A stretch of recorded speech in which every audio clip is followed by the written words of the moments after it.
તો સાબરકાંઠાના ઈડરમાં સ્થાનિકો થયા છે પરેશાન। તંત્રની બેદરકારીથી રોડ પર 3 કિલોમીટર દૂર સુધી ટ્રાફિક જામ સર્જાયો છે।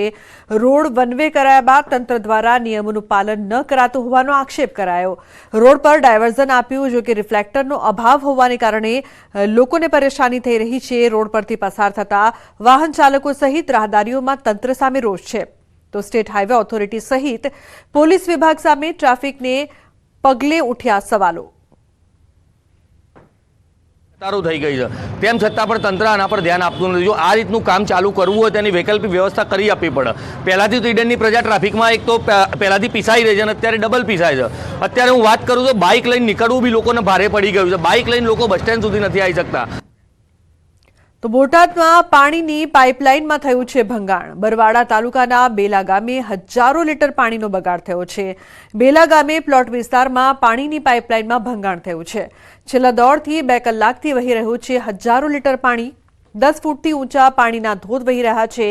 બેલા ગામે પ્લોટ વિસ્તારમાં નદી વહેતી થઈ હોય તેવા દ્રશ્યો સામે આવ્યા છે।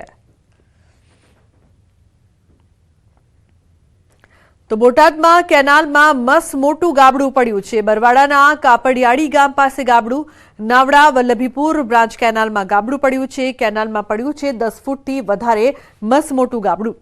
તો કાપડિયાળી ઢાઢોદર ગામ વચ્ચે ગાબડું પડ્યું છે। 10 ફૂટ જેવડું મસ મોટું ગાબડું પડતા લાખો લીટર પાણીનો વેડફાટ થયો છે।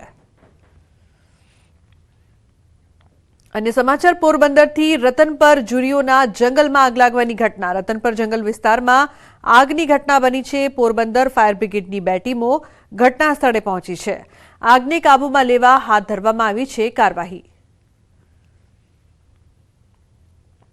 તો ડેડિયાપાડાથી આપના ધારાસભ્ય ચૈતર વસાવા પર ફરી ફરિયાદ નોંધાઈ છે। ચૈતર વસાવા સહિત 13 લોકો પર એફઆઈઆર કરવામાં આવી છે। ખુદ ધારાસભ્ય ચૈતર વસાવાએ એક વિડીયો જાહેર કરીને આ દાવો કર્યો અને આ મામલે રોષ ઠાલવ્યો। પોલીસની મંજૂરી વગર 3 ડિસેમ્બરે યોજેલી પદયાત્રાને લઈને આ ફરિયાદ નોંધાઈ છે। તો રાજપારડીના પોલીસ ઇન્સ્પેક્ટર સુખમ ગોહિલે પોતે અરજદાર બનીને 13 લોકો પર ગુનો દાખલ કર્યો હોવાનો ચૈતર વસાવાએ દાવો કર્યો। સાથે જ આ પોલીસ તંત્ર સામે આક્ષેપ કર્યા। પીઆઈ ગોહિલે ખોટી રીતે ફરિયાદ કરી હોવાનો ચૈતર વસાવાનો આક્ષેપ। પીઆઈ ગોહિલ દ્વારા જે અમારા પર ખોટી એફઆઈઆર કરવામાં આવી છે, ત્યારે એ પીઆઈ ગોહિલ અને એમના એસપીને હું કહેવા માંગુ છું, તમારા પોલીસ અધિકારીઓ હપ્તા ઉઘરાવતા હોય એવા 35 વિડીયો મારી પાસે છે। એ હાલના તબક્કે જ હું તમને આપું છું। તમે એ લોકો પર કાર્યવાહી કરો અને તમે જે અમારા પર ખોટી એફઆઈઆર કરીને અમારો અવાજ દબાવવાની વાત કરી છે, આ અવાજ સંવિધાનનો અવાજ છે, આદિવાસીનો અવાજ છે, આ અવાજ ભરૂચની જનતાનો અવાજ છે। એ તમારા જેવા અધિકારીઓથી દબાવવાનો નથી। તમારી જેલો મોટી કરી દેજો। અમે ટૂંક સમયમાં તમારી જેલ ભરો આંદોલન કરવા માટે આવી રહ્યા છે। તો અમદાવાદના ઈસનપુરમાં ચોંકાવનારી ઘટના બની છે। દવાના ઓવરડોઝથી યુવકનું મોત નિપજતા ખળભળાટ મચી ગયો છે। ઈસનપુરમાં નશાકારક દવાના ઓવરડોઝથી મોત થયું। મિત્રએ મૃતકને નશા માટે આપ્યું હતું ઇન્જેક્શન। તો ઘોડાસર ગામમાં લેક ગાર્ડનમાં યુવકને અપાયું હતું ઇન્જેક્શન। તેના મિત્ર અને હોસ્પિટલમાં કમ્પાઉન્ડર તરીકે કામ કરતા યુવકે આપ્યું હતું ઇન્જેક્શન। હોસ્પિટલમાં દર્દીના ઓપરેશન માટે વપરાતા ઇન્જેક્શનનો ઉપયોગ નશા માટે કરતા હતા। તો યુવકો ઇન્જેક્શનમાં ઓવરડોઝ થઈ જતા યુવકની તબિયત લથડી હતી। હોસ્પિટલ લઈ જતા તબીબોએ યુવકને મૃત જાહેર કર્યો। તો બીજી તરફ પોલીસે ઇન્જેક્શન આપનારા જયદીપ સુથારની ધરપકડ કરીને વધુ તપાસ હાથ ધરી।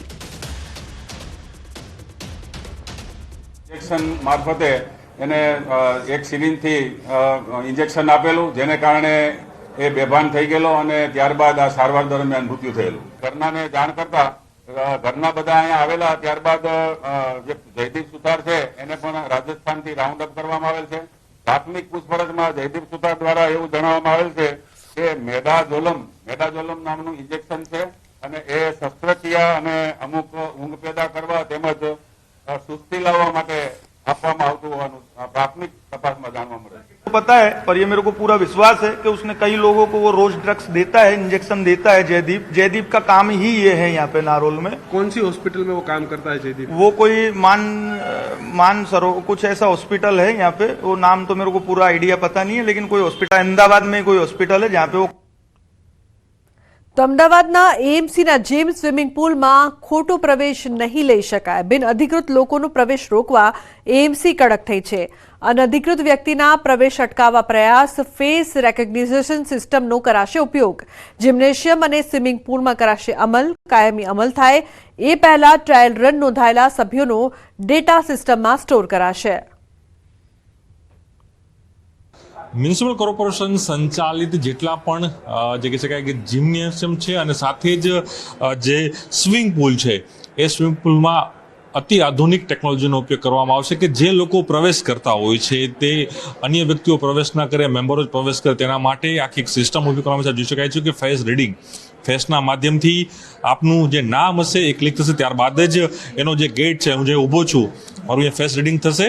ફેસ રીડિંગ થયા બાદ જ જે કહી શકાય એક ગેટ છે તે ઓપન થશે, ત્યારબાદ જ મારી એન્ટ્રી છે તે એ સ્વિમિંગ પુલ અને જિમ્નેશિયમમાં થવા જવાની છે.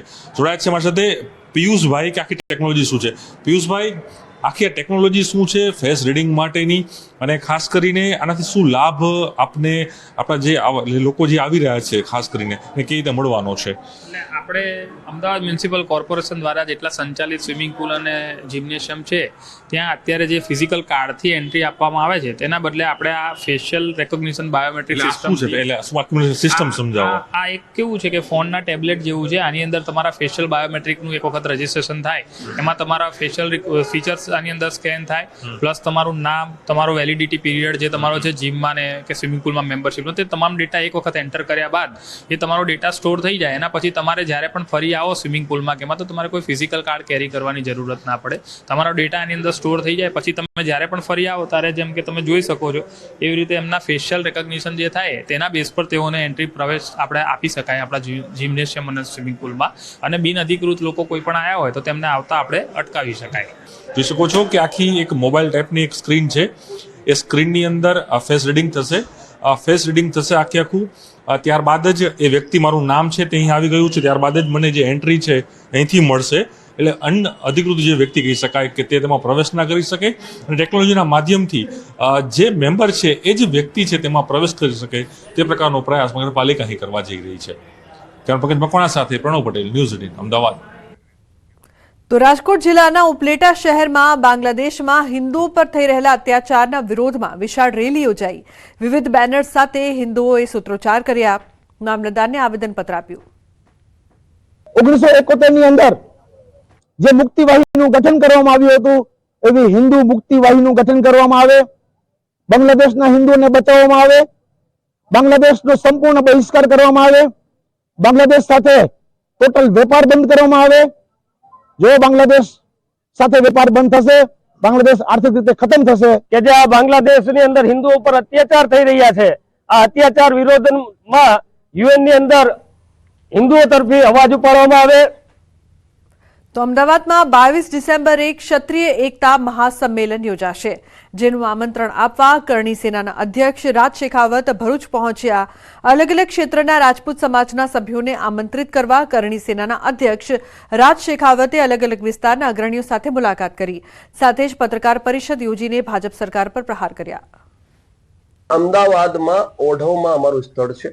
ઓઢવમાં કુજોડ ગામ છે, ખોડિયાર ફાર્મ છે, ત્યાં અમે આ આયોજન કરવા જઈ રહ્યા છીએ અને મોટી સંખ્યામાં આ આયોજનમાં ક્ષત્રિયો ભેગા થવાના છે. અને ભવિષ્યમાં આજે અમારી ઘોર ઉપેક્ષાઓ રાજનીતિક ક્ષેત્રમાં થઈ છે અને અમારા પર જેટલા પણ પ્રહારો થયા છે એ પ્રહારો રોકવા માટે, એ ભવિષ્યમાં ના થાય, એનું પુનરાવર્તન ના થાય, એ ઉદ્દેશ્યથી અમે ભેગા થવા જઈ રહ્યા.